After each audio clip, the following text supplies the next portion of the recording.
gampang-gampang begitu saja menang-menang kita partainya berkuasa atau kita punya hubungan baik dengan petinggi partai dan sebagainya ya.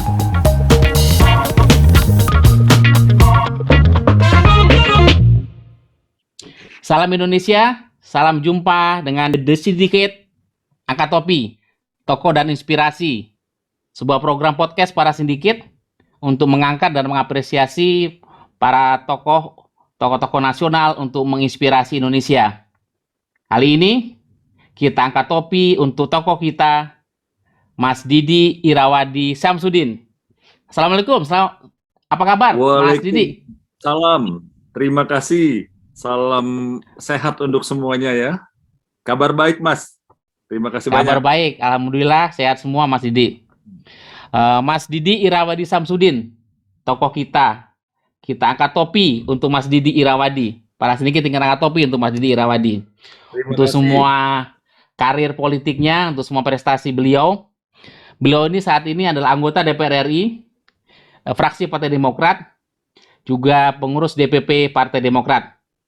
Senang sekali Mas Didi bisa jumpa pada podcast The Syndicate Angkat Topi pada seri kali ini.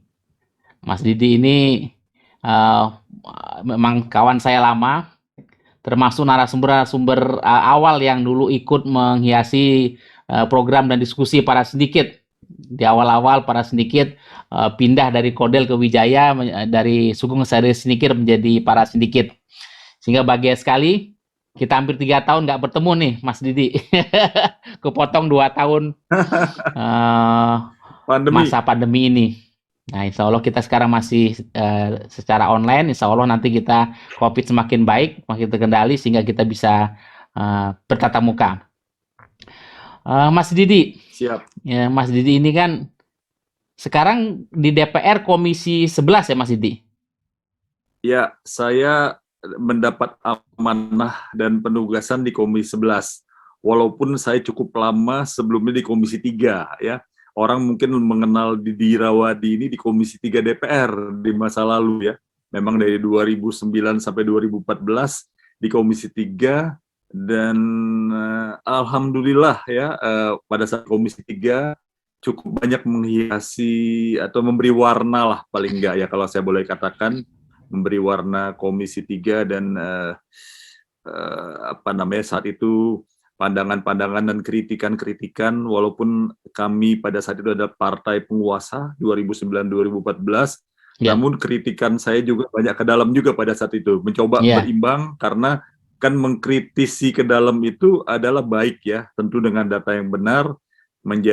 Biasanya selama ini banyak sekali politisi itu kurang berani mengkritisi ke dalam, tapi pada saat itu saya nggak berani otokritik ke partainya sendiri atau kebijakan partai gitu Mas ya. Berani ya, bahkan ketika ada beberapa kader yang kena masalah hukum di top pimpinan pun saya berani mengkritisi ya. Betul, mungkin tahu itu ceritanya. Saya nggak mengatakan ini ya, mungkin masih banyak politisi lain yang mungkin segan ya, bukan yang nggak berani ya, mungkin teman-teman itu segan mengkritisi top pimpinan partai dan sebagainya, tetapi alhamdulillah saya saat itu berani. Saya pikir saya mendapatkan amanah dari rakyat ini, tentu saya ingin menggunakan sebaik-baiknya, termasuk otokritik ke dalam ya, pada saat kita berkuasa di masa lalu ya. Luar biasa. Kita angkat topi nih kalau gitu nih, untuk kondisi pertama Mas Didi, kita angkat topi. Jadi posisinya waktu itu Komisi 3, tapi tetap berani, bukan hanya pro-pro atau mendukung saja apa yang dilakukan kebijakan partai, tapi berani otokritik, termasuk ke person-person partai yang menurut Mas Didi tidak sejalan dengan visi dan misi partai. Luar biasa. Ya, berarti ini sekarang Mas Didi periode ketiga ya di DPR Mas ya? Saya periode ketiga ya, jadi sekarang saya mendapatkan amanah dari Ketua Umum dan pimpinan fraksi kami di Komisi 11 DPR ya pada saat ini. Jadi kami mendapatkan amanah, ini suatu penugasan, tentu saya juga mencoba sebaik mungkin di komisi yang mendapatkan penugasan ini ya. Walaupun background saya itu lebih kepada hukum ya, karena background saya sekolah hukum, dan saya juga lama di bidang hukum, sebelumnya itu sebagai lawyer, sebagai pengacara. Nah, ya. Sebelum ke cerita soal lawyer, hukum dan segala macam Mas. Nah, kalau saya baca sumber-sumber media terkait profil Mas Didi ini kan memang banyak sekolah di hukum, S1 di hukum, S2 juga di hukum bisnis Betul, di betul. luar negeri. Dan kemudian karirnya pengacara dan kemudian memutuskan menjadi masuk ke politik, menjadi politisi. Nah, Betul. tadi sejak 2009 Mas ya. Pemilu 2009 ya berarti. Saya sejak pertama kali di pemilu 2009 Mas ya. Jadi 2009 pertama kali ya. Nah, sebelum itu 2009. murni karir Mas Didi itu di lawyer, di bidang hukum semua Saya ya. dari tahun 95 saya bergelut di bidang hukum ya. Dari tahun 2005 hingga saya di DPR 2009 ya. Tetapi sebelum di DPR saya menjadi volunteer juga di partai dari 2005 itu, mendapatkan amanah membela orang-orang yang terzolimi secara hukum ya. Pada saat itu yang saya paling terkesan, memberikan bantuan hukum lewat partai Mas ya. Ya, amanah dari partai membela, dan kami membela secara volunteer karena ini kan kita ingin mengangkat partai, tidak sekedar mengangkat partai, tapi kita berpartai itu kan harus berbuat. Walaupun kita belum duduk pada saat 2005 itu, belum duduk di parlemen, belum duduk di DPR RI, tetapi kita berbuat dulu tanpa memikirkan dapat kursi untuk pribadi, tapi berbuat dulu buat partai. Pada saat itu ada kasus yang mengesankan saya ketika penegak hukum, saya tidak usah sebut nama oknumnya atau apa, tetapi terjadi salah tembak terhadap orang kecil yang tinggal di bantaran sungai ya, yang dan itu tidak diakui terjadi kejadian itu, berusaha berkelit, padahal sudah jelas-jelas salah tangkap dan salah tembak sehingga meninggal ya. Saya berjuang membela keluarga ya, yang dirugikan pada saat itu sangat terkesan bagi saya, bahwa memulai karir di partai ini dengan berusaha berbuat dulu tanpa memikirkan kemudian untuk mendapatkan kursi, karena pertama kali panggilan partai itu kan kita punya keyakinan untuk berbuat. Kalau kita udah memikirkan kursi dulu, ya nggak salah juga sih, tetapi saya berbuat dulu, sehingga 2009 itu mendapatkan kesempatan di suatu dapil yang tidak mudah juga, karena suara partai kami di sana tidak berkursi, mendapatkan amanah di sana. Alhamdulillah 2009 itu dapat 2 kursi di sana DPR RI ya, kursi pertama saya dapat, yang satu lagi rekan saya yang dapat. Jadi masuk di partai itu bukan gampang-gampang begitu saja, mentang-mentang kita partainya berkuasa atau kita punya hubungan baik dengan petinggi partai dan sebagainya ya, tetapi tetap mendapatkan amanah ya. Bagaimana amanah itu, dan saya memilih pekerjaan yang cukup memakan waktu dan harus berkorban. Bayangkan yang bela orang kecil di bantaran kali ya di sekitar Jakarta, daerah kumuh, yang mungkin bagi lawyer-lawyer yang sukses ya tidak semua saya katakan ya, kan saya background-nya lawyer ya, mungkin agak malas sudah bela-bela yang kasus-kasus kita harus ke gang-gang becek segala, karena sebelumnya kan saya lawyer bisnis ya, kasus-kasus boleh dikatakan secara banyak mengurusi company ya, sekarang harus turun becek-becekan gitu Mas ya. Tetapi sebelum saya ke bidang politik pun, nih saya boleh cerita sedikit ya. Saya pun mungkin yang menarik begini Mas. Jadi Mas Didi menceritakan bahwa ada proses pra-partai atau pra-legislatif, di mana Mas Didi sebenarnya sudah melayani partai sebelum menjadi anggota legislatif. Sudah ada kerja dulu untuk partai, kontribusi lewat bantuan hukum. Nah, itu satu yang kami catat. Tetapi yang menarik, saya coba mau lihat, Mas Didi ini kan banyak berkarir dan latar belakangnya hukum. Sekolah jadi hukum, kemudian menjadi lawyer. Apakah, ini saya nanya, itu tertarik hukum apakah karena faktor ayahanda, karena Pak Amir Samsudin adalah salah satu lawyer yang terkemuka di tanah air ini, apakah karena faktor orang tua itu saya tertarik juga seperti ayah sehingga mengidolakan ayah, atau ada sebuah titik di mana memang ya saya memang lawyer tapi saya memang punya panggilan ke sini juga. Bisa ceritakan dari kecil bagaimana Mas Didi berproses sehingga memutuskan sekolah hukum dan kemudian menjadi lawyer Mas? Sebelum menjadi politisi kan fasenya begitu kira-kira. Pertama-tama tentu saya harus mensyukuri syukuri ya, untung ayah saya tuh Pak Amir Samsudin ya, yang banyak memberikan didikan, tidak memanjakan saya dari kecil. Tetapi harus diingat, tidak pernah mengarahkan saya untuk menjadi apa, untuk menjadi seperti di karir dia, tidak pernah dari kecil. Bahkan cita-cita kecil saya sebenarnya menjadi insinyur ya, insinyur cita-cita waktu kecil insinyur. Itu waktu umur berapa tuh Mas cita-cita insinyur? Saya, gimana? Waktu saya SD cita-cita waktu kapan tuh Mas Didi mau insinyur tuh? Waktu SD, SMP, itu saya senang lihat bangunan-bangunan, lihat konstruksi, lalu lihat kerjaan arsitek juga ya, antara dua, kalau nggak teknik sipil, tapi arsitek juga begitu ya. Tetapi seiring dengan perjalanan, Mas, ya? Waktu kecil ya, karena saya hobi ini juga, hobi kalau ingat permainan anak-anak zaman dulu tuh, ada permainan Lego ya, saya suka menyusun bangunan, bagaimana memikirkan konstruksinya, memikirkan hobi merakit-rakit Lego ya Mas Didi waktu kecil. Ya. Bahkan waktu kecil itu sempat juara Lego lah di sekolah ya. Wah, ya luar biasa tuh Mas.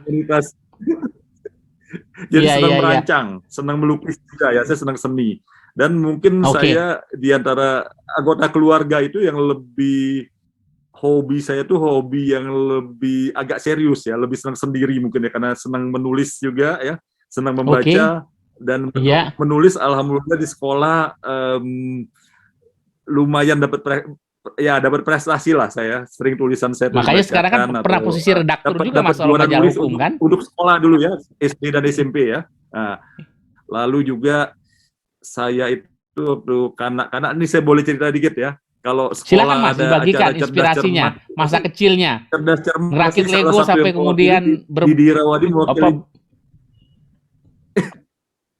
Jadi Didi Irawadi mewakili sekolah untuk acara, kalau dulu kan ada cerdas cermat itu ya.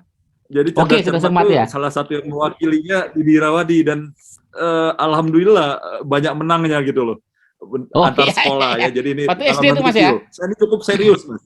Ya, SD sampai SMP lah, saya cukup serius untuk baca, untuk apa namanya, senang konstruksi. Kalau diajak ayah ke luar negeri apa, saya senang lihat hal-hal yang indah ya. Bangunan-bangunan, pemandangan bangunan itu, bangunan itu karya manusia yang luar biasa ya. Dari manusia hidup di gua sampai hidup di dunia yang jauh lebih beradab, sampai bangunan-bangunan yang hebat. Saya senang sekali lihat ya.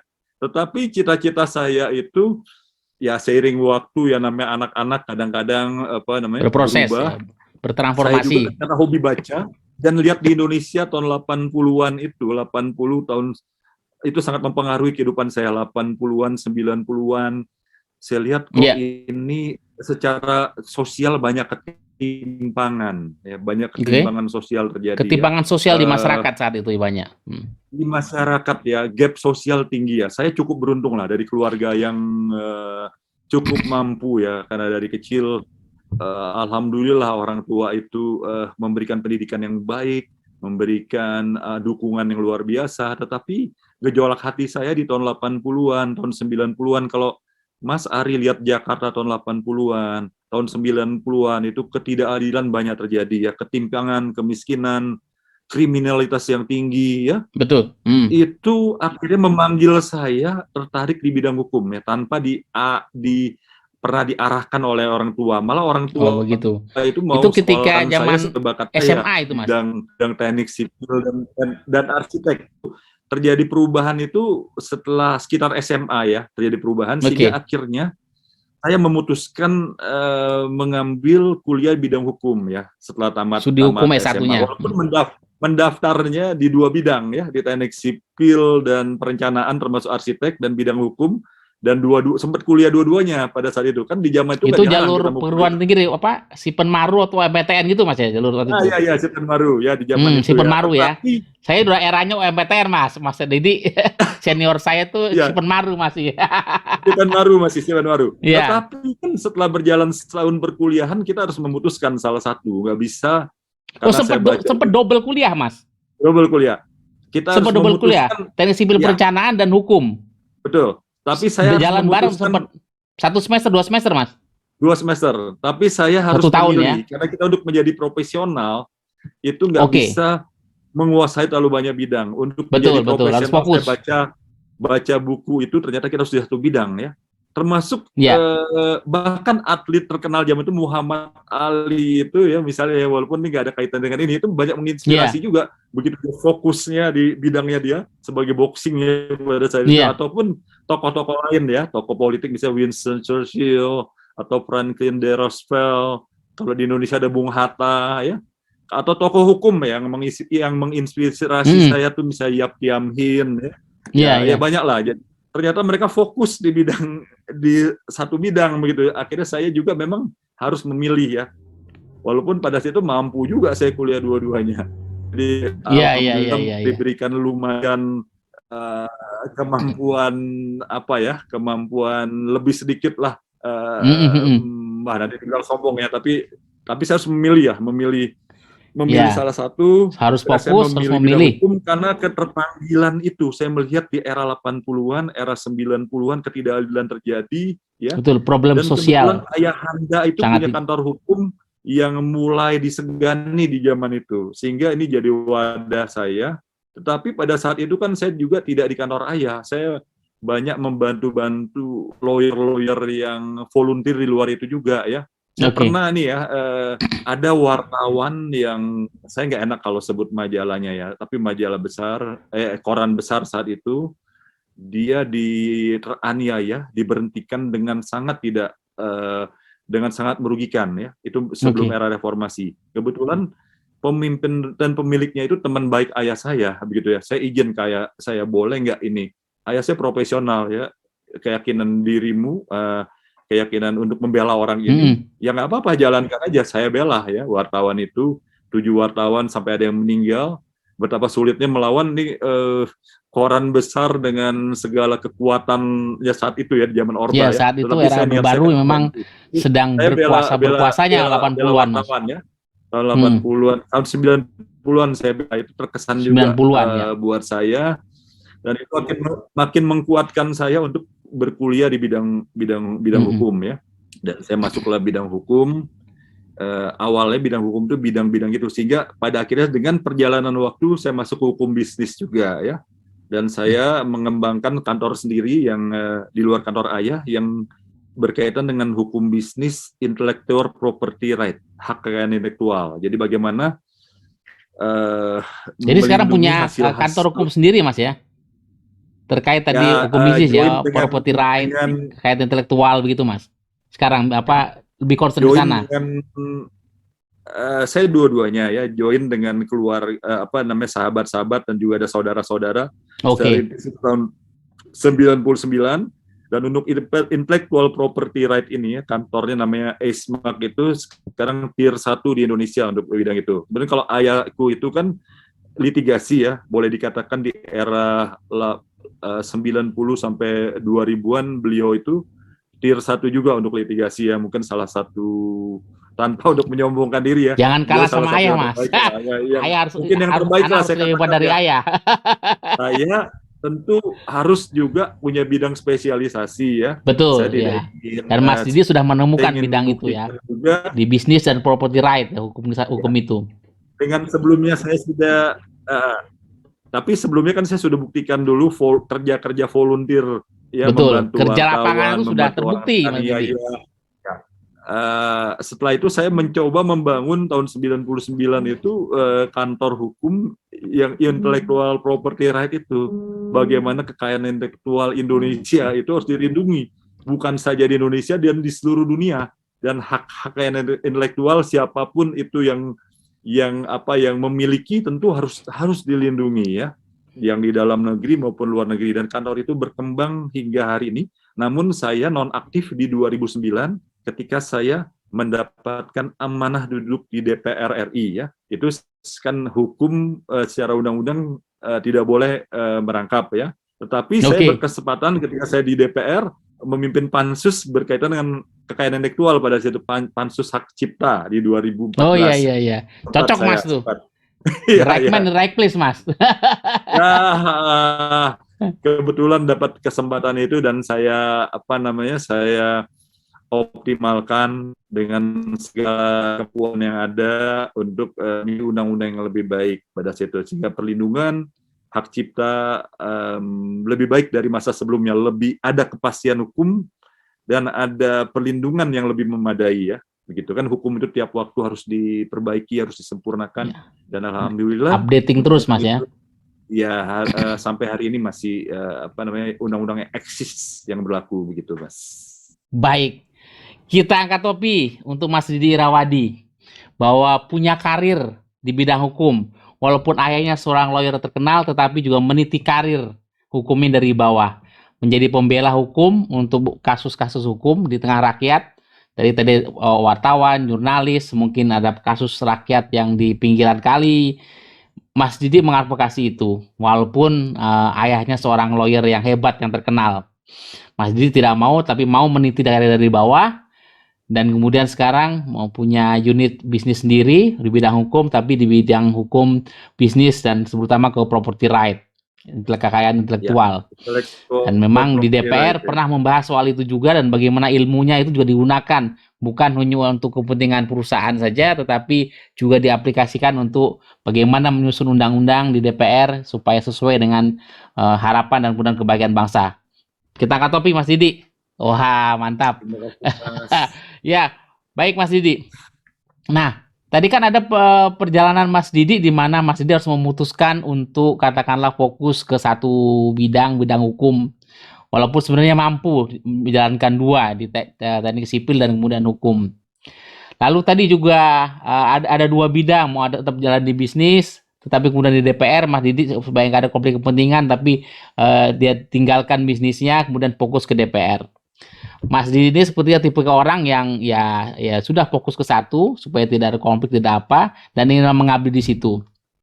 Jadi itu satu poin yang kita catat untuk sosok seorang Didi Irawadi Samsudin. Yang kedua, Mas Didi, saya pengen bertanya, adakah pengalaman di samping tadi menentukan pilihan dari bidang teknik kemudian pindah ke hukum, yang pengalaman dari masa kecil atau masa muda yang paling membekas, yang memberanikan Mas Didi untuk konsisten? Konsistennya tadi kan oke, saya nggak mau ikut mendoang ngekor ke ayah, tapi saya ingin memulai sesuatu, saya harus kerja sesuatu, saya harus memilih. Walaupun orang tua sudah banyak menyediakan, tapi apa yang menguatkan Mas Didi bahwa Mas Didi itu memang berani membuat pilihan-pilihan tadi dalam hidup Mas Didi? Adakah misalnya nasihat orang tua, atau sebuah petuah dari orang terkenal, atau dari nabi, atau apa yang memang menginspirasi Mas Didi sehingga Mas Didi ada konsistensi, ada sebuah perjalanan yang menjadikan Mas Didi seperti hari ini, yang membekas, yang jadi sebuah moto hidup atau sebuah turning point? Saya harus begini nih, jadi sebuah core of spirit seorang Didi Irawadi. Jadi begini ya, pertama itu bersyukur ayahanda itu yang mendukung tetapi tidak pernah mengarahkan ya. Tetapi ketika saya kecenderungan orang tua tuh Mas, kayak kadang-kadang mengarahkan anak. Ayah saya nggak pernah mengarahkan ya. Karena di keluarga tidak banyak juga yang bergelut di bidang hukum ya, tapi ada cucunya beliau yang di bidang hukum, tapi saya bersaudara kandung 4 orang ya. Sebenarnya saya bersaudara 4 orang bersaudara ya Mas Didi. Mas Didi nomor berapa Mas Didi? Dari beberapa ibu ya, saya buka aja 7 bersaudara sebenarnya, tapi dari yang satu kandung ada 4 orang. Usia saya udah nggak muda lagi Mas, masuk politik aja udah kepala 40-an masuk politik. Jadi kebayang berapa bersaudara, saya udah setengah abad. Nomor berapa maksudnya Mas? Mas Didi nomor berapa dari 7 bersaudara atau nomor 2 dari bersaudara?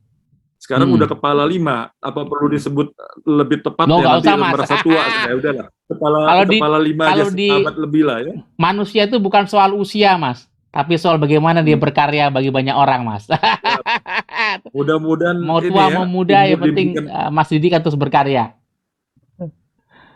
Saya tuh berharap diberikan umur panjang, karena masuk politik ini kan sebenarnya kalau orang-orang politik itu 20-an, tapi saya ini saya pengen biar terus jadi bisa panjang karirnya. Nah tadi kembali lagi pertanyaan, pertanyaan apakah momen apa yang mendorong itu Betul. ya. Jadi begini ya. Memang pada saat SMA tuh ada gejolak batin juga ya pada saat kuliah ya. Ayah kita nih orang besar di bidangnya lah saat itu. Ayah saya pun belum ke politik ya. Sehingga ada gejolak hati. Ya, siapa tak kenal Amir Samsudin Kita harus pada era 90-an, Mas. Harus membuktikan bahwa saya nggak mau berada di bawah bayang-bayang ayah saya. Ya, saya harus mampu. Itu tekad saya. Karena saya banyak membaca juga ya, banyak membaca tokoh-tokoh besar ya. Yang saya senang tuh kalau di Indonesia tuh Bung Hatta ya, salah satu tokoh yang banyak saya baca bukunya ya. Saya lihat Bung Hatta juga dari keluarga yang keluarga yang cukup intelektual dan berada ya di Sumatera Barat ya. Tetapi dia bisa menjadi seorang Bung Hatta gitu, melepaskan bayang-bayang besar dari keluarga yang hebat juga menurut saya. Nah, saya juga terinspirasi banyak tokoh-tokoh dunia seperti Winston Churchill ya, itu juga anak tokoh besar di Inggris ya. Bapaknya tuh seorang tokoh bangsawan dan intelektual. Ya. Beliau wartawan juga politik. Ya, Winston Churchill tuh lengkap, wartawan, seniman, wartawan perang, hingga menjadi anggota parlemen di Inggris, hingga menjadi prime minister pada akhirnya, dan punya pengaruh berakhirnya Perang Dunia Kedua ya. Dia bersama Franklin D. Roosevelt di Amerika dan tokoh-tokoh lainnya pada saat itu ya, melawan kekuatan eksisnya Hitler dan Mussolini dan Jepang saat itu. Ini menjadi tokoh yang menginspirasi saya. Dari cerita ini akhirnya mendorong saya beruntung dari kecil, tapi saya tidak mau berada di bawah bayang-bayang ayah saya, orang tua saya. Saya harus mampu, dan saya buktikan itu dengan, ini kita belum bicara politik ya, membuka satu kantor di bidang spesialisasi bidang hukum tadi, intellectual property right, dan kantor itu sukses, dan hari ini membati tier 1 secara nasional di Indonesia ya, yang menjadi kantor yang menjadi diperhitungkan lah ya di bidang hukum kekayaan intelektual. Luar biasa. Jadi, Mas. Itu yang angkat topi. Karena saya banyak membaca. Untuk Mas Didi. Ya, ini ikhtiar aja dari kecil, berusaha lah, bukan hal yang luar biasa, tapi menjalankan hidup ini dengan kita diberikan anugerah oleh Allah ya, diberikan kemampuan, tanpa kita mengoptimalkan kan rugi sekali kita ya.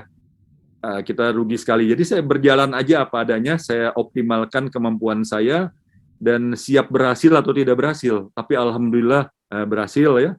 Kalaupun saat itu selalu saya selalu belajar, kita usaha dulu ya. Keberhasilan itu kadang kalau kita belum masalah pengalaman yang belum dicapai, keberhasilan yang belum dicapai, apa istilah itu ya. Kalau kita belum mencapai sesuatu, kegagalan itu adalah keberhasilan yang tertunda gitu. Ada istilahnya tuh apa? Nah, jadi saya selalu berusaha, tapi alhamdulillah kantor itu saya rintis ya 2009 perlahan-lahan ya, meminjam modal dari orang tua lah pada saat itu ya, mau diberikan modal, dan alhamdulillah kami kembalikan modalnya ya. Kami kembalikan 4 tahun kita balikan, dan kita mandiri sampai hari ini. Utang Mas ya, jadi statusnya gue utang nih sama Babe, utang B gitu. Pinjam. Kita harus profesional. Minta sebenarnya ya. Bisa Mas Didi nggak mau itu. Kenapa Mas? Ya sebenarnya minta kan bisa, tapi Mas Didi kan mau, statusnya kan minjam ke ayah gitu kan. Loan. Ada suatu kebanggaan kalau kita bisa mengembalikan modal yang diberikan sekalipun dari orang luar biasa. Itu ada kebanggaan yang akan menjadi kenangan manis bagi saya ya. Tetapi sekali lagi harus terima kasih sama orang tua menyediakan waktu itu ruko ya, menjadi kantor kami ya. Dari 1 ruko sampai 3 ruko, kiri kanan 2 rukonya kita beli gitu ya, untuk jadi kantor itu gitu loh. Jadi mulai dari minjem sampai punya sendiri gitu ya. Jadi ya kerja keras Mas. Jadi intinya keberhasilan itu tanpa kerja sungguh-sungguh. Kerja keras. Tanpa kerja keras itu omong kosong lah. Baik, luar biasa. Ya. Kecuali udah kita angkat topi. Pakai jas dan berlian, nggak usah kerja. Mungkin kita, tetapi ya terima kasih ya. Tetapi sekalipun anak konglomerat dan sebagainya, kalau dia nggak belajar dengan baik, punya kemampuan, kan bisa habis juga kan. Apa yang ada di dunia ini kan ya sementara semua ya. Kalau kita nggak belajar, kita nggak menjaga dengan baik, akan berakhir juga pada akhirnya. Jadi kita intinya kerja keras dan selalu bersyukur pada Yang Maha Kuasa ya. Kalau pada Allah Subhanahu Wa Taala kita selalu bersyukur bahwa kita diberikan ini, kita bersyukur sehingga kita punya semangat untuk terus berkarir, berkarya. Cita-cita saya sederhana saja, Mas. Sekecil apapun harus memberi manfaat bagi orang lain, berguna bagi orang lain. Ya, itu aja cita-cita saya sederhana, memberikan manfaat dan memberikan kontribusi yang terbaik bagi sesama manusia, tentu di bidang apapun. Ya. Amin. Pelajaran yang berharga. Kalau dari ayah saya ada satu pelajaran berharga. Anda itu harus katanya profesional di bidangnya, minimal tuh harus menjadi, jangan setengah-setengah, bidang apapun ya.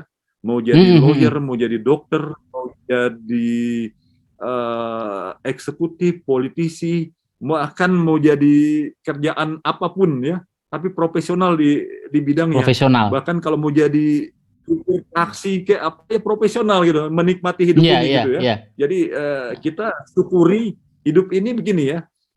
Kita bukan karena kita banyak punya materi atau uang, ya tentu bersyukur kalau kita punya uang yang banyak. Lima materi dan kekayaan belum bahagia dia, ya bisa jadi jahat karena ngejar itu, bahkan jadi yang paling mensyukuri, yang paling bagus ya. Jadi katakan pekerjaan sebagai ya pekerjaan biasa-biasa saja nih ya, ini ajaran ayah saya. Tapi kita mensyukuri dan menekuni dengan sebaik-baiknya, bahkan sebagai volunteer yang membantu orang ya tanpa dapat profit yang tapi kita nikmati itu akan menjadi kebahagiaan buat kita ya. Jadi menurut saya bagaimana mensyukuri hidup ini, lalu kita berbuat yang terbaik di bidang apapun. Saya alhamdulillah sebagai lawyer dan sebagai politisi pada saat ini ya. Amin. Saya sangat berterima kasih dan mensyukuri apa yang sudah saya capai. Baik, luar biasa. Angkat topi untuk Mas Didi Irawadi. Beliau ini waktu muda, apapun karena anak seorang lawyer besar, Amir Samsudin, berhasil keluar dari bayang-bayang ayahnya, punya cita-cita sendiri, walaupun sebagai lawyer, tapi memulai dari bawah, bekerja keras, membuktikan, menjadi seorang profesional lawyer, dan sekarang punya kantor hukum sendiri, di bidang properti right, kekayaan intelektual, hukum bisnis. Hak kekayaan intelektual, Pak. Hak kekayaan intelektual, mohon maaf, hak kekayaan intelektual, dan memang berkembang, dan memang bagaimana membuktikan Mas Didi akhirnya bisa menjadi to be the one yang memang berbeda dari ayah, walaupun mirip-mirip di bidang hukum, tapi punya warna sendiri, punya corak sendiri, punya karir sendiri. Dan sekarang sebagai seorang lawyer profesional, seorang politisi, dengan modal tadi konsisten, kemudian kerja keras, tetap bersyukur kepada Tuhan Yang Maha Esa. Dan tadi yang menarik adalah bagaimana hidup ini bisa tetap berguna, bermanfaat bagi sesama.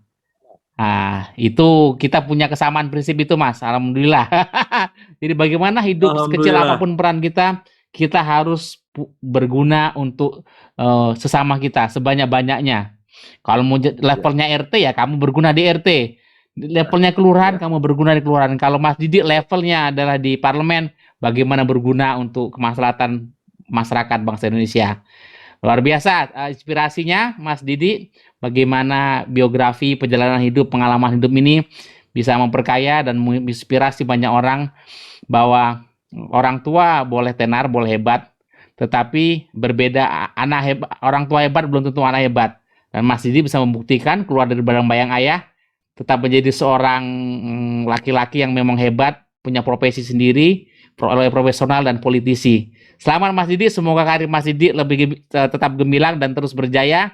Luar biasa, sekali lagi kita angkat topi untuk Mas Didi di termin 1 ini untuk biografi dan perjalanan hidup seorang Didi Irawadi Samsudin. Selamat Mas.